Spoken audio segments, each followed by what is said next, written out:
தமிழ்நாட்டில் 2 தற்கூரிகள் இருக்காங்க. நான் அது என்னன்னு சொன்ன உடனே நீங்க எல்லாருமே சிரிப்பீங்க. தமிழ்நாட்டில் மட்டுமல்ல, இந்தியாவில் மட்டுமல்ல, உலகத்திலேயே நம்பர் 1 தற்கூரி முதலமைச்சர், நம்பர் 2 தற்கூரி துணை முதலமைச்சர். நம்ம தற்கூரியா? அகழ்வாரை தாங்கும் நிலம் போல தம்மை இகழ்வார் பொறுத்தல் தலை. எவ்வளவு அழகா சொன்ன. உயர்கல்வித்துறை அமைச்சர் சொல்றாரு, கற்க கசடர கசடர கற்கன்னு அந்த குரலை போட்டு கசக்கே எடுத்துட்டாருங்க. 2 திருக்குறள் சொல்ல முடியலங்க. 2 திருக்குறள். திருவள்ளுவர் உயிரோடு இருந்திருந்தால் மீண்டும் ஒரு முறை மன உளைச்சலாகி இறந்திருப்பார். தமிழ்நாட்டு அரசியலில் 2 சக்தி, ஒன்னு திமுக, இன்னொன்று பிஜேபி. நம்மளை பார்த்து கதறுது பதறுது. 5 ரூபாய் விசில் உங்களை ஓட ஓட விரட்டி அடிக்கும். விசில் சத்தம் விண்ணை பொளக்கும். சேப்பாக்கல் ஸ்டேடியத்துக்குள்ள விசில் அடிக்க தடை. மாநகராட்சி ஊழியர்கள் விசில் அடிக்க தடை. போற போக்க பார்த்தா அரசு பேருந்துலையும் விசில் அடிக்க கூடாதுன்றாங்க. இப்ப எல்லா இடத்துலயும் தடைனா, அன்னியார் துர்கா ஸ்டாலின் அவர்கள் காலையில இட்லி அவிப்பாங்களே, அப்ப என்ன சத்தமா வரும்? இட்லி அவியும் போது விசில் சத்தம் தானே கேட்கும். ஐயோ விசில் சத்தத்துல வந்துச்சு, அதனால எனக்கு இட்லி வேண்டாம் என்று ஐயா ஸ்டாலின் அவர்கள் சொல்லுவீங்களா? அப்பாவாக நான் சொல்றேன், தயவு செய்து யாரும் குடிக்காதீங்கன்றாரு. அப்பா ஸ்டாலின் அவர்களே, அப்பா ஸ்டாலின் அவர்களே, அப்பா ஸ்டாலின் அவர்களே, ஆட்சியில் நீங்க இருக்கிறீங்க, அதிகாரம் உங்களிடம் இருக்கிறது. ஒற்றை கையெழுத்தில் உங்களால் தமிழ்நாட்டில் போதை புழக்கம் இல்லாத மாநிலமாக உருவாக்க முடியும். நீங்கள் அப்பா கிடையாது, எங்களை ஏமாற்றி கொண்டிருக்கிற எம்டி டப்பா. சிவாஜி கிருஷ்ணமூர்த்தி என்கின்ற ஒரு ஆபாச பேச்சாளர், ஒரு அயோக்கியத்தனமான ஒரு பேச்சாளர், ஒரு இழிவான ஒரு பேச்சாளர் எங்களுடைய கட்சி பெண் நிர்வாகிகளை குறித்து தரம் தாழ்ந்து பேசுறாங்களே அக்கா கனிமொழி அவர்களே, அப்ப எங்க போனீங்க? திமுக 3 வகைப்படும். 1 திருட்டு, 2 இருட்டு, 3 உருட்டு. 2 ஆளுங்கட்சியை எதிர்த்து தமிழ்நாட்டு மட்டுமல்ல இந்தியாவிலேயே அரசியல் கட்சி ஆரம்பித்த ஒரே தலைவர் அண்ணன் விஜய் அவர்கள்.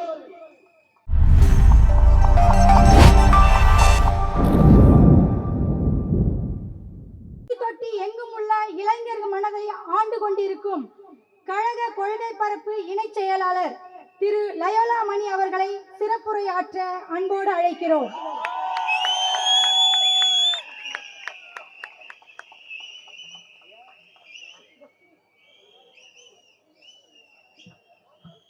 புரட்சி எப்போதும் வெல்லும்.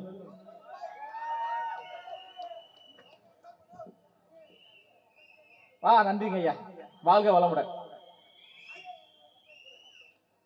பாதையை தேடாதே, பாதையை உருவாக்கு என்று சொன்ன தலைவர் மேதகு அவர்களின் வழியில் தனக்கான பாதையை உருவாக்கி தமிழக வெற்றி கழகம் என்கின்ற கட்சியை உருவாக்கி இன்று மக்கள் விரும்பும் முதல்வர் வேட்பாளர் 3 மாதத்திற்கு பிறகு தமிழ்நாட்டின் முதலமைச்சராக அமர இருக்கின்ற வெற்றி தலைவர் தளபதி அவர்களை வணங்கி, உழைப்பால் உயர்ந்த மனிதர், கழகத்திற்காக உழைத்துக் கொண்டிருக்கின்ற பொதுச் செயலாளர் ஐயா ஆனந்த் அவர்களை வணங்கி, ஆற்றல் வாய்ந்த செயல் வீரர் தலைவர் தளபதி அவர்களுடைய உள்ளத்திலும் பொதுச் செயலாளர் அவருடைய உள்ளத்திலும் நீங்காத இடம் பிடித்தவர், கழகத்திற்கு நம்பிக்கையான ஒரு நபர், ஒரு இளமையான ஒரு நபர், அழகான ஒரு நபர். அவர் சிரிப்பு மிகவும் அழகாக இருக்கும். மாவட்ட செயலாளர் அண்ணன் கேவி தாமு அவர்களுக்கும் பாருங்க, இப்ப கூட சிரிப்பு எவ்வளவு அழகா இருக்கு பாத்தீங்களா? இந்த நிகழ்வை மிக சிறப்பாக நடத்தி கொண்டிருக்கின்ற அண்ணன் திருமலை அவர்களுக்கும், திமுகவை கதிகலங்க வைத்துக் கொண்டிருக்கின்ற நம் கழகத்தின் துணை பொதுச் செயலாளர் பாசத்திற்குரிய நேசத்திற்குரிய அண்ணன் ராஜ்மோகன் அவர்களுக்கும், தேசிய செய்தி தொடர்பாளர் நம் கழகத்தின் புரட்சியாளர் அண்ணன் சத்யகுமார் அவர்களுக்கும், இங்கு திரளாக கூடியிருக்கின்ற தோழர்களுக்கும் தாய்மார்களுக்கும் என்னுடைய முதற்கண் வணக்கத்தை தெரிவித்துக் கொள்கின்றேன். உங்க மாவட்ட செயலாளருக்கு ஒரு சிறப்பு இருக்குங்க. என்னன்னா, உதயநிதி ஸ்டாலின் இருக்காப்ல, நம்ம சுதந்திர போராட்ட தியாகி. ஏங்க சிரிக்கிறீங்க? அப்படிதான் சொல்றாங்க திமுக. ஏன்னா அவரை நம்ம கூத்தாடி அப்படின்னு சொன்னா அப்பெல்லாம் சொல்லாத அப்படின்றாங்க. உதயநிதி ஸ்டாலின் உண்மையிலே கூத்தாடிதான். 2 வருஷத்துக்கு முன்னாடி நயன்தாரோட டான்ஸ் ஆடியவர் தான். ஆமாவா இல்லையா? அதனால அவங்களுக்கு கூத்தாடின்னு சொன்னா கோபம் வருது. அதனால சுதந்திர போராட்ட தியாகி உதயநிதி ஸ்டாலின் அவர்களை பலர் பேச்சால் பயமுறுத்தி இருப்பாங்க. பலர் செயலால் பயமுறுத்தி இருப்பாங்க. ஆனா நம்ம மாவட்ட செயலாளர் ஒரு பலூன் இருக்குல்ல, பலூன், ஒரு பலூனை பறக்க விட்டு உதயநிதி ஸ்டாலின் அவர்களை கதிகலங்க வைத்த மாவட்ட செயலாளர் தான் உங்களுடைய மாவட்ட செயலாளர். முதல் பொதுக்குழு நிகழ்வு மிக சிறப்பான முறையில் நடத்தினார் திருவான்மையூர்ல அண்ணன் அவர்கள்.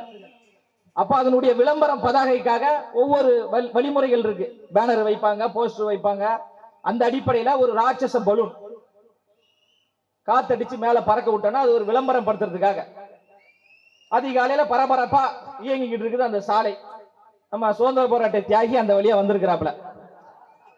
அவருக்கான நேரம் கரெக்டா அந்த நேரத்தில் சிக்னல் போட அண்ணன் தாமு அவர்கள் அந்த பலூனை அருமையாக ஊதி அதை பறக்க விடலாம் என்று பறக்க விட முயற்சி பண்ணும்போது தலைவர் அவர்கள் வெற்றி நிச்சயம் இப்படி கை இப்படி பார்க்கவும் உதயநிதி ஸ்டாலின் இப்படி பார்த்திருக்கிறாப்ல. உடனே மன உளைச்சலின் விரக்தியில போயிட்டு போன் அடிச்சிருக்காரு லோக்கல் ஸ்டேஷனுக்கு. நான் வரும்போது என்ன பலூன் காமிச்சு மிரட்டி விட்டாங்க, உடனே அந்த பலூனை பறிமுதல் பண்ணுங்க. அன்னைக்கு பறிமுதல் செய்யப்பட்ட அந்த பலூன் இன்று வரை வரல தானே? வந்துருச்சா? மறைமுகமா தான் கொடுத்திருக்காங்க. அது என்ன சொல்லி கொடுத்திருக்காங்க? சுதந்திர போராட்ட தியாகிக்கு தெரிஞ்சிடக்கூடாதுங்க, தெரியாம தர வச்சுக்கோங்கன்னு கொடுத்திருக்காங்க. அந்த அளவுக்கு துணை முதலமைச்சரை பலூனால் கதிகலங்க வைத்தவர் தான் உங்களுடைய மாவட்ட செயலாளர்.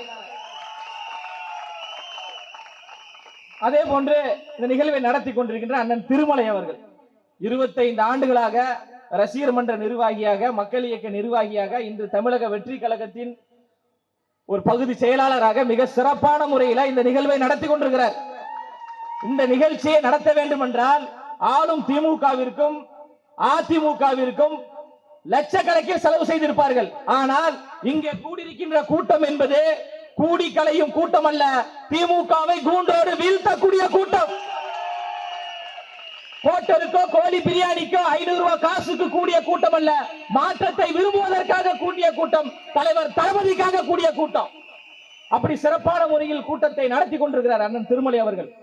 சொல்லன்னா பல துயரங்கள், பல பிரச்சனைகள், பல நெருக்கடிகளுக்கு மத்தியில் மிக சிறப்பான முறையில் இந்த நிகழ்வை நடத்தி கொண்டிருக்கிறார் என்றால் இது பார்க்கும்போது கொள்கை விளக்க பொதுக்கூட்டம் சொன்னாங்க. வந்து பார்த்தாதான் தெரிகிறது மினி மாநாடு போன்று கண்ணு கட்டிய தூரவரை திரளாக கூடியிருக்கிறாங்க. அப்போ 234 தொகுதிகளில் ஒரு தொகுதியில் வெற்றி உறுதி. வேளச்சேரி தொகுதியில் தமிழக வெற்றி கழகம் வெற்றி உறுதி என்பதை இந்த கூட்டம் நிரூபிக்கிறது. நம்ம வழக்கறிஞர் சத்யகுமார் அண்ணன் சொன்னாங்க, திருட்டு திமுக, திருட்டு திமுக. ஏன் அது திருட்டு திமுக?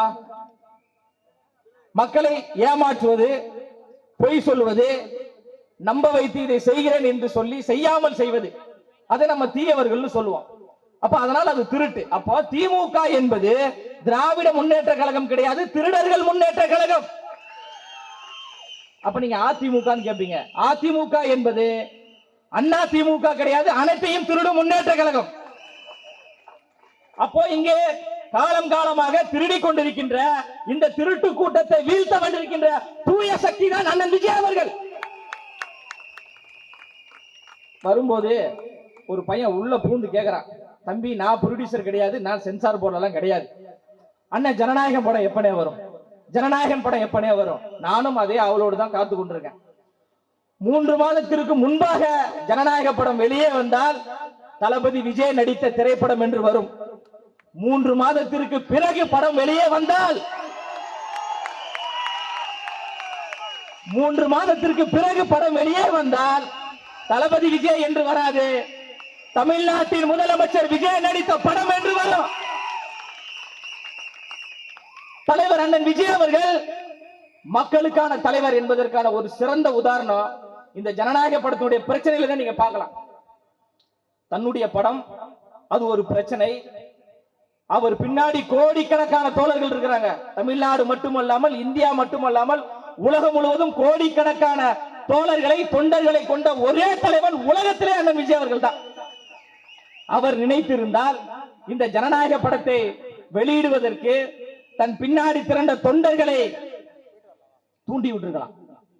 போராட்டம் செய்யுங்கள், ஆர்ப்பாட்டம் செய்யுங்கள், தமிழ்நாட்டை முடக்குங்கள், பேருந்து ஓடக்கூடாது, ரயில் ஓடக்கூடாது, தமிழ்நாடு முழுவதும் போராட்ட களமாக இருக்க வேண்டும் என்று ஒரு நொடியில் அண்ணன் அவர்களால் தூண்டி இருக்க முடியும். ஆனா அவர் என்ன சொல்றாரு, அது என் படம், என் பிரச்சனை நான் சட்ட ரீதியாக எதிர்கொள்கிறேன். என்னுடைய பிரச்சனைக்காக என் மக்களை நான் பயன்படுத்த மாட்டேன், சுயநலத்திற்காக நான் பயன்படுத்த மாட்டேன் சொல்றாருல. இதுதான் மக்களுக்கான மகத்துவமான தலைவர் அண்ணன் விஜய் அவர்கள். இந்த மண்ணுக்காக மக்களுக்காக உழைப்பதற்காக வந்திருக்கிறாரு, சும்மா சாதாரணமான வரல. நம்பர் 1 இடம் இந்த நிமிடம் வரை தமிழ் சினிமாவில் நம்பர் 1 சூப்பர் ஸ்டார், நம்பர் 1 நபர் அண்ணன் விஜய் அவர்கள் தான். மார்க்கெட்டின் உச்சத்தில் இருக்கிறாரு. கோடிகள் வேண்டாம், பணம் வேண்டாம், பேர் வேண்டாம், புகழும் வேண்டாம். இந்த இடத்துக்கு வருவதற்கு காரணம் தமிழ்நாட்டு மக்கள் தான். அந்த மக்களுக்கு சேவை செய்வதற்காக நான் வருகிறேன் என்று தியாக உணர்வோடு வருகின்ற ஒரே தலைவர் அண்ணன் விஜய் அவர்கள் தான். தியாக உணர்வோடு வராரு.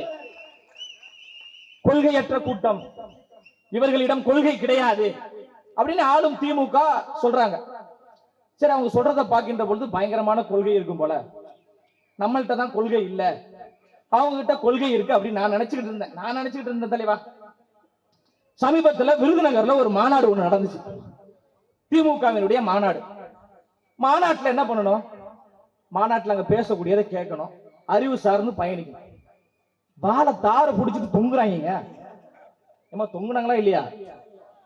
தொங்குவனை பிடிச்சி இன்னொருத்தன் தொங்குறான், அவனை பிடிச்சி இன்னொருத்தன் தொங்கும் போது டவுசர் அவங்கிருச்சு. சரி, இது ஒரு பக்கம். சரி, இந்த பக்கம் அப்படி திரும்பி பார்த்தா கரும்ப களவாடிட்டு ஓடுறாங்க. அதுல ஒருத்தர் 2 கரும்பு எடுத்துட்டு போயிட்டானா, சண்டை போட்டு ஒரு கம்ப குடுறா அப்படின்னு புடிங்கிட்டு ஓடுறான். சரி, இது ஒரு பக்கம். திமுகவினுடைய கொடி போட்ட ஒரு வாகனம் அப்படியே வருது. இப்ப வண்டிக்குள்ள யாருப்பா இருப்பா? ஆள் இருக்கும். வண்டி ஃபுல்லா சேருங்க. மாநாட்டுக்கு சேர் கான்ட்ராக்ட் கொடுத்தார்ல, அவர் இந்த நிமிடம் வரை மன உளைச்சல் இருக்கிறாரு. பல்லாயிரக்கணக்கான சேரை காணவில்லையாம். ஐயா ஸ்டாலின் அவர்களே, நீங்கள் தமிழ்நாட்டை பாதுகாப்பது இருக்கட்டும், அந்த சேர் கான்ட்ராக்ட் கொடுத்தீங்களே, அவர் சேரை காணவில்லை என்று புலம்பிக் கொண்டிருக்கிறாரு. உங்க கட்சியை சார்ந்தவர்கள் ஆட்டையை போட்ட சேரை தயவு செய்து அவரிடம் ஒப்படைங்க. இதுதான் உங்களுடைய கொள்கையா? தமிழக வெற்றி கழகம் என்பது கொள்கை சார்ந்து கோட்பாடு சார்ந்து பயணிக்கக்கூடிய ஒரு கட்சி. பிறப்பக்கும் எல்லா உயிருக்கும் என்கின்ற கொள்கை புரிதலோடு எல்லோருக்கும் எல்லாம் கிடைக்க வேண்டும் என்று, மதசார்பற்ற சமூக நீதி அரசியலை முன்னெடுக்க வேண்டும் என்று கொள்கை சார்ந்து வரக்கூடிய ஒரு தலைவர் தான் அண்ணன் விஜய் அவர்கள். அண்ணல் அம்பேத்கர் அவர்கள் சாதி தலைவர் கிடையாது, இந்தியா முழுமைக்கும் சாதித்த தலைவர், நமக்கான தலைவர் என்று கொள்கை தலைவராக உயர்த்தி பிடித்த ஒரே தலைவர் அண்ணன் விஜய் அவர்கள். நேர்மையான முறையில் ஆட்சி செய்தார். ஐயா காமராஜர் அவர்கள் நாடாருக்கான தலைவர் கிடையாது, இந்தியா என்கின்ற நாட்டை ஆண்ட தலைவன், நமக்கான தலைவன் என்று கொள்கை தலைவராக உயர்த்தி பிடிக்கிறார். ராஜ்மோகன் அண்ணா, வெளிப்படையா ஒரு விஷயத்தை நான் சொல்றேன், மாவட்டம் உங்கள்கிட்டையும் சொல்றேன், சத்யகுமார் அண்ணா உங்ககிட்டையும் சொல்றேன், சத்தியமிட்டு சொல்றேன். தமிழக வெற்றி கழகத்தின் கொள்கை தலைவராக அஞ்சலை அம்மாள் என்கின்ற அந்த விடுதலை வீராங்கனையை தலைவர் அவர்கள் கொள்கை தலைவராக கொண்டு வருவதற்கு முன்பு சத்தியமா எனக்கு தெரியாது, உண்மையில தெரியாது. தலைவர் தளபதி அவர்கள் அஞ்சலை அம்மாள் என்கின்ற அந்த சுதந்திர போராட்ட தியாகியை கொள்கை தலைவராக கொண்டு வந்த பிறகுதான் தமிழ்நாடு மட்டுமல்லாமல் இந்தியா மட்டுமல்லாமல் உலகம் முழுவதும் அஞ்சலை அம்மாள் என்கின்ற அந்த பெண்மணியை கொண்டு போய் சேர்த்த ஒரே தலைவன் அண்ணன் விஜய் அவர்கள் தான். இதுல இன்னொரு வெட்கக்கேடு என்ன தெரியுமா? அஞ்சலி அம்மாளுடைய பேரன் திமுகவில் இருக்கிறார். 1000 விளக்கு சட்டமன்ற தொகுதியினுடைய சட்டமன்ற உறுப்பினர் மருத்துவர் எழிலன் தான் அஞ்சலி அம்மாள் அவருடைய பேரன். திமுக கொண்டு போய் சேர்க்கல, அவங்க பேரன் எழிலன் அவர்கள் கொண்டு போய் சேர்க்கல. கூத்தாடி என்று சொல்லக்கூடிய, சினிமாக்காரர் என்று சொல்லக்கூடிய, ரசிகர் என்று சொல்லக்கூடிய எங்கள் அண்ணன் விஜய் அவர்கள் அஞ்சலி அம்மாளை கொண்டு போய் சேர்த்தார். இதுதான் கொள்கை. ஆசியா ஆண்ட பெரும் ஆளுமை வீரமங்கை வேலுநாச்சியார் அவர்களை உலக அரங்கில் கொண்டு போய் சேர்த்த பெருமை எங்கள் அண்ணன் விஜய் அவர்களுக்கு இருக்கு. தந்தை பெரியார் அவர்களை கொண்டு போய் சேர்க்கிறார். பெண் உரிமைக்காக, சாதி ஒழிப்பிற்காக, சமத்துவத்திற்காக, சமூக நீதிக்காக போராடிய பெரும் தலைவன் தந்தை பெரியார் அவர்கள்.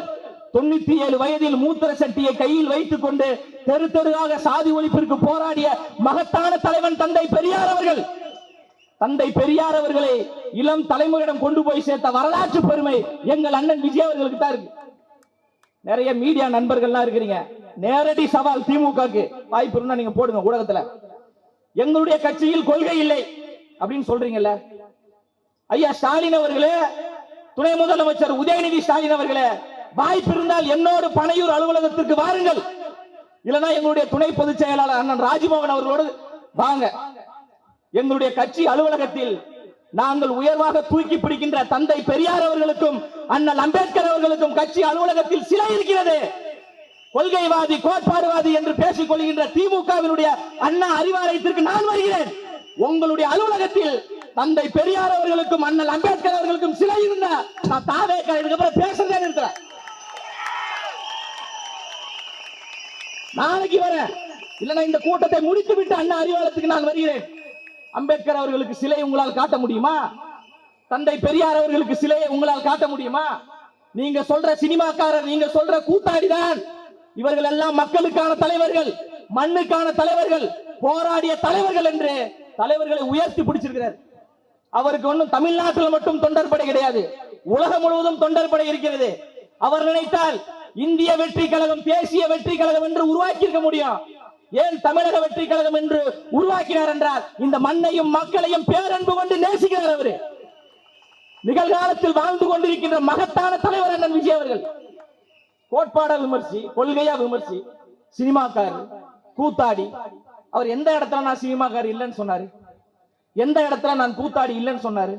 சினிமாவில் இருக்கக்கூடிய அண்ணன் விஜய் அவர்கள் சினிமா துறை வேண்டாம் என்று சொல்லிவிட்டு மக்களுக்காக உழைப்பதற்கு அரசியலுக்கு வந்துட்டாரு. நாங்க மக்களுக்காக உழைக்கிறோம், நாங்கள் எல்லாம் மக்கள் தலைவர்கள் என்று போலியாக சொல்லிவிட்டு ஐயா ஸ்டாலின் அவர்கள் வார ஒரு படம் பார்த்துட்டு இருக்காரு, படத்துக்கு ரிவ்யூ கொடுத்துட்டு இருக்காரு. மாநகராட்சி ஊழியர்கள் போராடி கொண்டிருக்கிறாங்க, உட்கார்ந்து பைசன் திரைப்படம் பார்த்து கொண்டிருக்கிறார். விவசாயிகள் போராடி கொண்டிருக்கிறாங்க, இட்லி கடை பார்த்து ரிவ்யூ கொடுத்துட்டு இருக்காரு. மாற்றுத்திறனாளிகள் போராடி கொண்டிருக்கிறாங்க, அவங்க பையன் உதயநிதி ஸ்டாலின் படத்தை பார்த்துட்டு அவர் ஹெல்த் மினிஸ்டர் என்ன படம் பார்த்துட்டீங்கன்னா நல்லா இருக்கா அப்படின்னு கேட்கிறார். இன்னும் 3 மாதத்திற்கு பிறகு ஐயா ஸ்டாலின் அவர்களே நிரந்தரமாக வீட்டில் உட்கார்ந்து கொண்டு படம் பாருங்கள், மக்கள் உங்களுக்கு ஓய்வு கொடுக்க போறாங்க. கூடுதலா ஒரு சிறப்பு, அமரன் ஒரு படம் பார்த்துட்டு போன் பண்ணி அழுகுறாருங்க தயாரிப்பாளர்கிட்ட. தயாரிப்பாளர் யார் தெரியுமா? Torch light. யாரு? கமலஹாசன் ஐயா கிட்ட போன் பண்ணி ஐயா படம் பார்த்தையா, கிளைமாக்ஸ்ல கண்ணு கலங்கிருச்சு. யாரு? ஸ்டாலின் ஐயா பேசுறாப்ல. விவசாயிகள் போராடி கொண்டு அழுகிறார்களே, 1500 நாட்களை கடந்து பரந்தூரில் விவசாயிகள் போராடிட்டு இருக்கிறார்களே, அவர்கள் அழுகிறார்களே, கதறுகிறார்களே, காதலை கேட்கலையா? நம்ம சத்யகுமார் அண்ணன் சொன்ன மாதிரி வேங்க வயலில் மலம் கலந்த தண்ணீரை குடித்து இத்தனை ஆண்டுகளாவது இன்னும் அந்த மக்களுக்கான நீதி கிடைக்கலையா? அது குறித்து ஐயா ஸ்டாலின் அவர்கள் பேசியதுண்டா? கேள்வி கேட்டதுண்டா? எதுக்கெடுத்தாலும் தாவேகா கொள்கை இல்லாத கூட்டணி, தாவேகா இடம் கோட்பாடு கிடையாது, எங்களிடம் கொள்கை கிடையாது, கோட்பாடு கிடையாது. அப்ப எதற்காக எங்களை விமர்சித்துக் கொண்டிருக்கிறீங்க? எங்களை நீங்கள் விமர்சிக்கிறீர்கள் என்றால் நாங்கள் வெற்றியை நோக்கி செல்கிறோம் என்ற அர்த்தம். உங்களை நாங்கள் புலம்ப வைத்திருக்கிறோம். தமிழ்நாட்டில் 2 கூட்டம் கதறி கொண்டிருக்கு. 2 கூட்டம் யாரும் தெரியுமா தெரியாதா? நீ சூரியன் நான் தாமரை வந்தால் தானே மலர்கிறேன். யாரு பா சூரியனா? யாரு? திமுக. தாமரை என்றால் பிஜேபி. அப்ப 2 கூட்டம் நம்மளை பார்த்து கதறிக்கொண்டு பதறிக்கொண்டிருக்கு. இந்திய அரசியல் வரலாற்றிலேயே ஆளும் 2 கட்சியை எதிர்த்து மாநிலத்தில் ஆளும் கட்சி திமுக, ஒன்றியத்தில் ஆளும் கட்சி பிஜேபி, 2 ஆளுங்கட்சியை எதிர்த்து தமிழ்நாட்டில் மட்டுமல்ல இந்தியாவிலேயே அரசியல் கட்சி ஆரம்பித்த ஒரே தலைவர் அண்ணன் விஜய் அவர்கள்.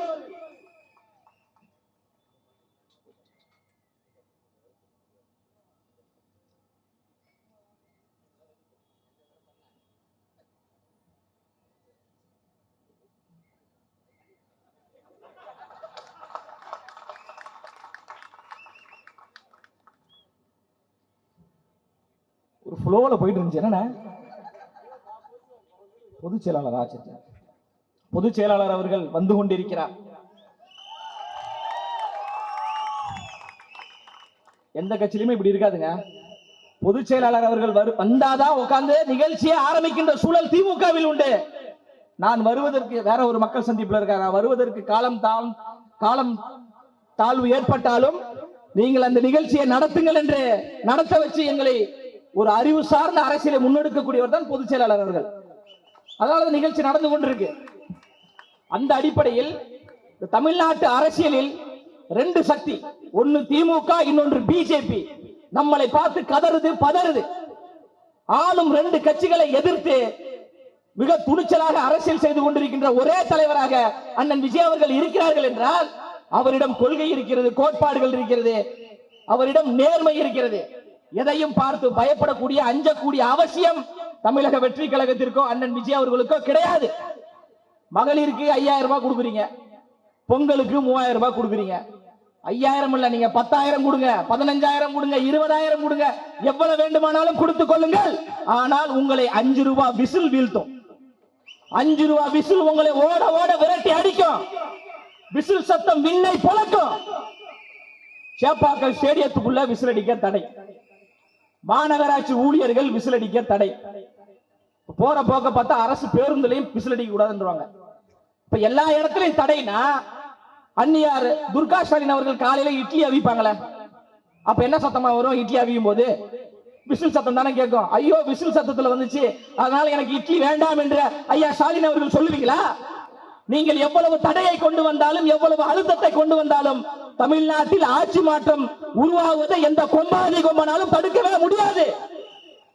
வானத்தில் இருக்கின்ற விண்மீனை எப்படி எண்ண முடியாதோ அது போன்றுதான் தலைவர் தளபதி அவர்கள் தமிழ்நாட்டின் முதலமைச்சர் ஆவதை யாரும் தடுக்கவே முடியாது. கொள்கை கூட்டம், உயர்கல்வித்துறை அமைச்சருங்க, திமுகவினுடைய உயர்கல்வித்துறை அமைச்சர் கோவி செழியன் ஒரு அரசு நிகழ்ச்சியில 2 திருக்குறள் சொல்ல முடியலங்க. 2 திருக்குறள். திருவள்ளுவர் உயிரோடு இருந்திருந்தால் மீண்டும் ஒரு முறை மன உளைச்சலாகி இறந்திருப்பார். அந்த அளவுக்கு அந்த குரலை போட்டு கசக்கிறாரு.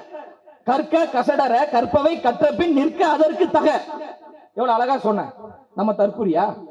அகழ்வாரை தாங்கும் நிலம் போல தம்மை இகழ்வார் பொறுத்தல் தலை. எவ்வளவு அழகா சொன்ன. உயர்கல்வித்துறை அமைச்சர் சொல்றாரு கற்க கசடர கசடர கற்கன்னு அந்த குரலை போட்டு கசக்கி எடுத்துட்டாருங்க.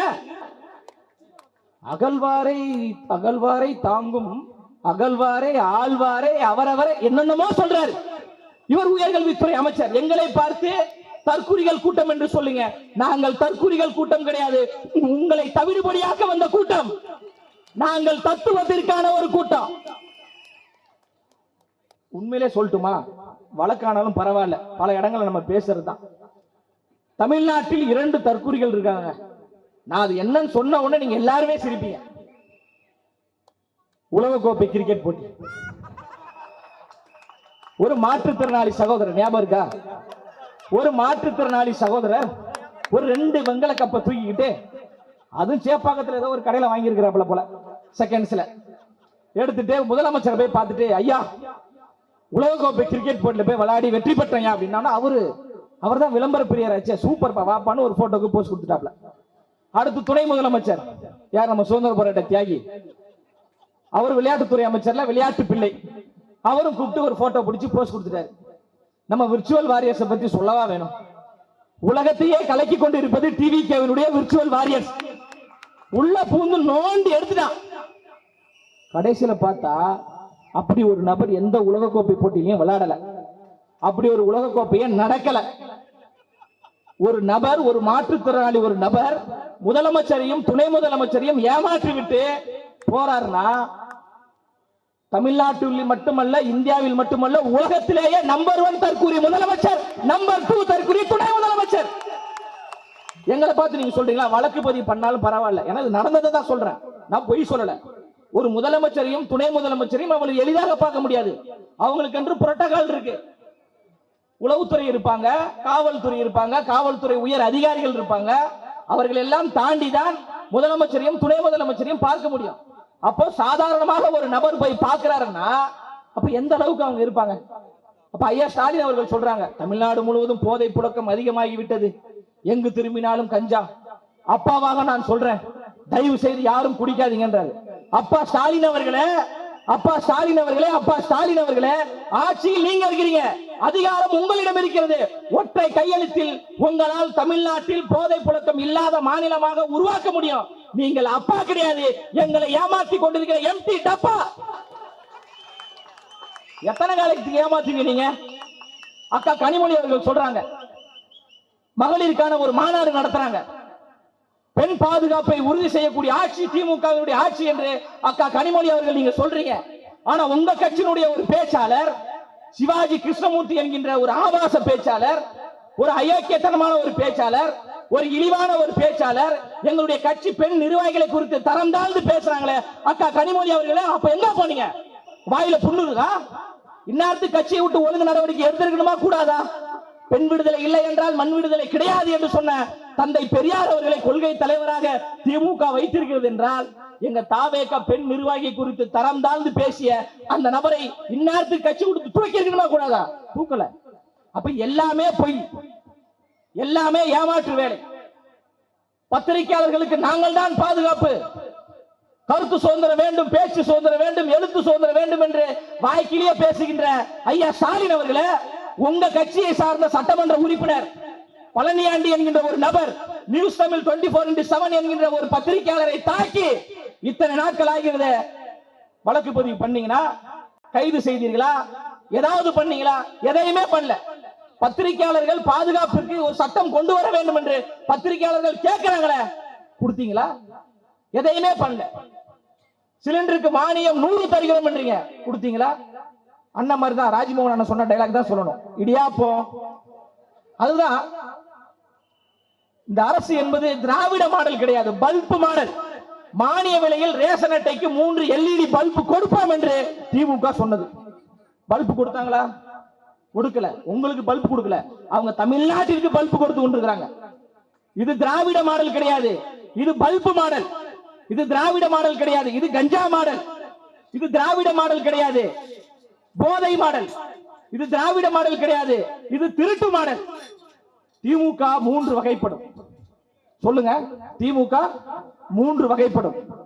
ஒன்று திருட்டு, இன்னொன்று இருட்டு, இன்னொன்று முருட்டு, உருட்டு. சொல்லுங்க, திமுக 3 வகைப்படும். 1 திருட்டு, 2 இருட்டு, 3 உருட்டு. அப்போ திமுக காரங்க வந்தாங்கன்னா சொல்லுங்க, ஐயா நீங்கள் 3 வகைப்படுவீர்கள் எங்க கட்சியில சொல்லி இருக்கிறாங்க. அவங்க உடனே சொல்லுவாங்க, திமுக நம்ம திராவிட முன்னேற்ற கழகமா? இல்லங்க ஐயா, திமுக 3 வகைப்படும். ஒரு வகை திருட்டு, 2வது வகை இருட்டு, 3வது வகை உருட்டு. அப்படியே உருண்டே ஓடி போயிடுவாங்க. அதனால தைரியமாக இருங்க.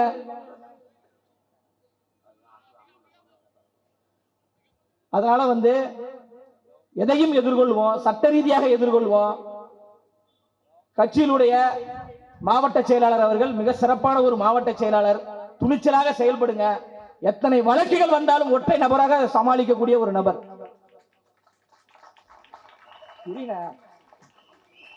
சமாளிக்கக்கூடிய ஒரு நபர், துணிச்சலான ஒரு நபர்.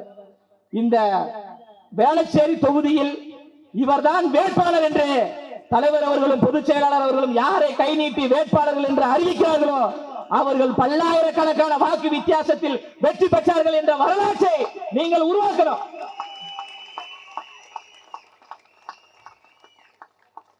இப்போ இந்த பக்கம் 12 பேர் கூட்டணி, இந்த பக்கம் 10 பேர் கூட்டணி.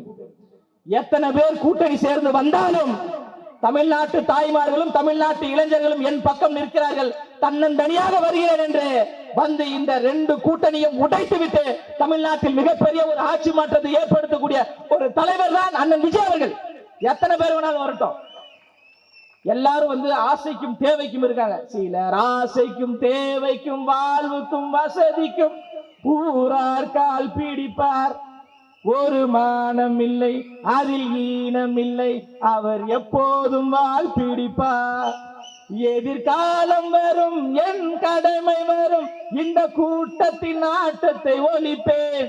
பொது நீதியிலே புது பாதையிலே நல்லோர் முகத்திலே விழிப்பேன். நான் ஆணையிட்டால் அது நடந்து விட்டால் இங்கு ஏழைகள் வேதனை பட மாட்டார் என்று அன்று புரட்சி தலைவர் எம்ஜிஆர் அவர்கள் பாடினார்.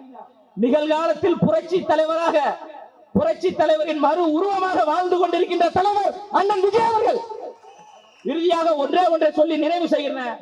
தமிழ்நாட்டில் 3 எழுத்து மந்திரம் மிகப்பெரிய தாக்கத்தை ஏற்படுத்தியிருக்கு. அண்ணா என்கின்ற 3 எழுத்து தமிழ்நாட்டு அரசியலில் மிகப்பெரிய தாக்கத்தை ஏற்படுத்தியது. எம்ஜிஆர் என்கின்ற மூன்றெழுத்து தமிழ்நாட்டில் மிகப்பெரிய புரட்சியை ஏற்படுத்தியது. அதன் பிறகு விஜய் என்கின்ற மூன்றெழுத்து தமிழ்நாட்டில் எழுச்சியையும் புரட்சியையும் ஏற்படுத்தும். டிவிகே என்கின்ற மூன்றெழுத்து டிஎம்கே என்கின்ற மூன்றெழுத்தை வீழ்த்தும். எளியன உன்னை இகழ்ந்தோர் நடுங்க புலியன செயல் செய்ய புறப்படு வெளியே. இங்கு நாட்டிற்கு கிளிகளது ஆட்சியா? கைவிரித்து வந்த கயவர்கள் பொய் விரித்து புலன்கள் மறைத்து தமிழுக்கு விளங்கிட்டு தாயகம் பற்றி நமக்குள்ள உரிமை தமக்கன் பாரனில் வழி வழி வந்த உன் மரத்தனம் எங்கே, மொழிப்பற்றெங்கே, விழிப்புற்று எழுக என்று தமிழ்நாடு முழுவதும் விழிப்புற்று எழுதியிருக்கின்ற ஒரே படை தாவேகா படை. இந்த படை திமுக என்கின்ற கட்சிக்கு பாடை கட்டுவது உறுதி. நம்மளை விசிலடித்தான் குஞ்சுகள் என்று சொல்லுகிறார்கள். ஆம், நாங்கள் விசிலடித்தான் குஞ்சுகள் தான். இனி தெரு தெருவாக விசிலடித்து நாங்கள் வரப்போகிறோம். திமுக என்பது திருட்டு கூட்டம் என்று சந்து பந்தெல்லாம் விசாரிக்க போகிறோம். திமுக என்பது மக்களுடைய பணத்தை கொள்ளையடிக்கக்கூடிய கூட்டம் என்று சந்து சந்தாக விசிலடித்து நாங்கள் வரப்போகிறோம். இன்னும் 3 மாதத்துக்கு தமிழ்நாட்டில் எங்களை போன்ற விசிலடித்தான் குஞ்சுகளை உங்களால் பார்க்கவே முடியாது. நாங்கள் ஊதக்கூடிய விசில் சத்தம் யாருடைய காதை கிழிக்கிறதோ இல்லையோ, திமுகவினுடைய காதை கிழிக்கும் என்ற உறுதியை ஏற்று மிகப்பெரிய ஒரு மாற்றத்தை உருவாக்குவோம் என்று கூறி நிறைவு செய்கிறேன். நன்றி, வணக்கம்.